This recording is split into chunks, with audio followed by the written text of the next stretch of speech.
Hello, my name is Tanner, and I'm sitting here. It's about 12 o'clock at night, and I'm kind of messing around with pastel chalks.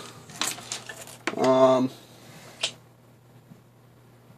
believe I forgot where I put the package, but they are these little deals. Pick up a package of earth tones for $5 or $6 at Hobby Town. That's where I got mine. Wanted to see if they dissolved into hot water, so I boiled some water, and they did not when I shaved them with this tiny little cheap knife. Please excuse the mess, as I am a very messy person. As you can see, it floats on the top. You can kind of see it there. Creates like a film on top, like algae, or algae, wherever you are in the United States. And when dipped in it, much like they do the camoing on like combat helmets and stuff, you can see it produces a weird rust medium on plastic. There it looks like you can see on and off. Kind of shitty. I'll post some pictures of it. Just regular pictures. But here's a full coat. So I think you can kind of see maybe the Virginia underneath it. This used to be part of a gondola I use the ends for. Okay. This is a lighter where I had a smaller amount of the mix in it. You can kind of see it on there. Not too crazy with the rust. You can definitely see through it. So I'm thinking I might have a new version of static rust to use on like abandoned stuff. So we have test number 1 over here is part of an old might have been blue, no, I have no idea, but it's a bit of a rocket model, Stevenson's rocket, that I used other parts and lost parts and did a really shitty job painting it. Excuse the language. I like swearing a bit. So I'm going to try and recreate this on camera to show everybody else what the heck I'm doing. So just like with the modern camoing, I haven't done this with a fancy integrated model, I'd say, with lots of moving parts and nooks and crannies. So, oh, well, there was that. So, fuck it. Basically what you do is you dip it in one side and you let it cling.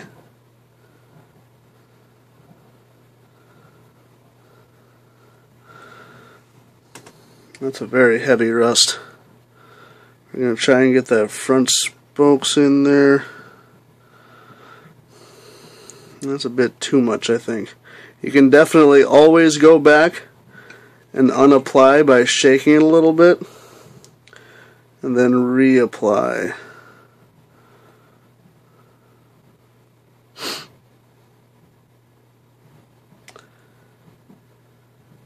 That's not too bad. So now I got one side mostly done. We're going to set it over here real quick to dry.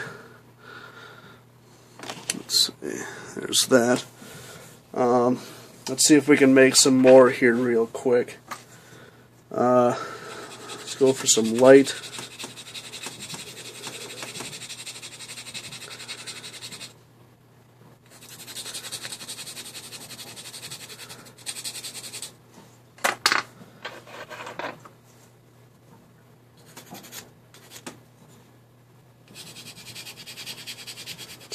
dark. Excuse me, I have a bit of a cold. Okay, basically shave that into your dish. Swirl it around. I use the end of an old weathering toothbrush. Yeah, looks good. Okay. So remember, dip and pull up.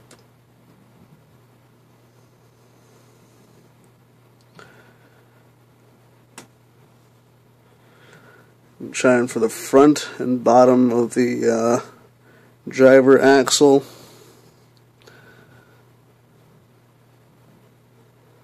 Didn't quite get the axle in there.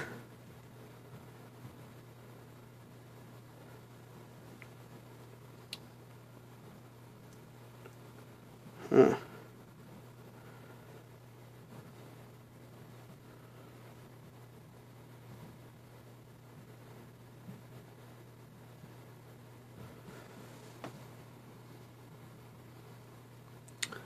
Yeah, it's definitely there. Now what I'm going to try doing, which I haven't tried yet, so I'm not sure how it's going to work out, is take hold of that. See if I can drop it again. Try and wipe that off well, a little bit. Scoop up a bit with a brush and tap on to see if tapping or just brushing it on works pretty good, I guess.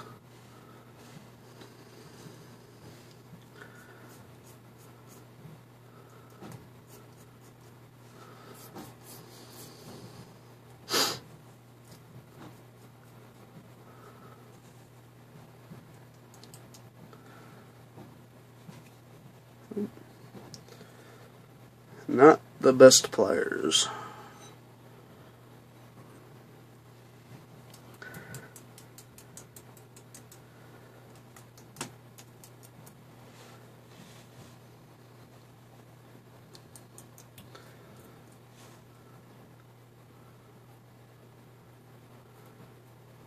It produces kind of a flaky effect. Might be able to, well, it's pretty blurry, I guess. But it definitely does have that kind of effect. So we're gonna let this chill over here, and wait until morning. See what morning brings. So, see you in a bit. Alrighty, it is now morning. Approximately 7 hours after we left off. This looks like it's dried quite nicely. You can definitely still smush the flakes around, which is expected because there's no actual adhesive keeping it together. You can definitely better see the southern under it. It does look like a nice flaky rust. So if you're looking for something that very, very, very resembles abandoned, and if you touch it, it will fall apart rust, might be a great option for you. Let's see how it did on Mr. Rocket here. Yeah, pretty good. It's definitely more noticeable with the different colors, the different flakies, little granules, I suppose. I don't know. I'm gonna try putting an adhesive on there later once it probably a little 355 spray adhesive. So we're gonna try a little layer of that later when I get home from work. But other than that, I think it's a pretty pretty big success. So if you're looking for something static rust that looks like it's been sitting for years and years and years and you aren't going to move it much, so it's just part of the layout, not like actual movable stock, this is definitely a viable option for rust. So yeah, fantastic. Alright, so this is what I was talking about, the multi-purpose 355. I haven't used this in years. It's what I used to lay down turf with back in the day, but I haven't used it in a while. So we're going to give her a layer and see how well it holds up. I hope it doesn't just spray the actual granules away. That'd be pretty fucked up. Let's see. That'll work. Do.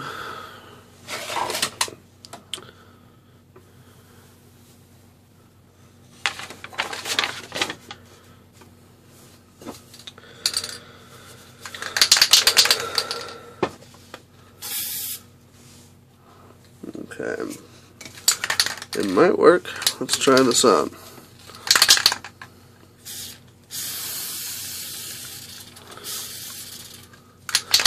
Okay. Very, very light application. So now that it's that smell, I remember that smell. Now that it's sprayed, we're going to let that dry. See how well it gives it a coat so it can be easily moved. So yeah, check back in a bit after that. Alrighty, so I am back. It has dried and it looks actually pretty good. Kind of dulled down the flakiness a little bit, but not too bad, and you can definitely see it definitely doesn't wipe away anymore, as it still does on this side, which I guess you can kind of wipe and it turns out kind of rustic anyways. So there's another application for that. But if you wanted to get rid of it on the inside, just wipe it away. Just don't spray whatever you want to not have. But other than that, it looks pretty good. I'd call this a success on the highly rusted dip painting process. Yeah. So let's see how this is going, because I know we didn't explore it much. It's still malleable, but looks pretty good. I wouldn't so much suggest it on I guess like engines and stuff because of the moving parts, but definitely works on solids.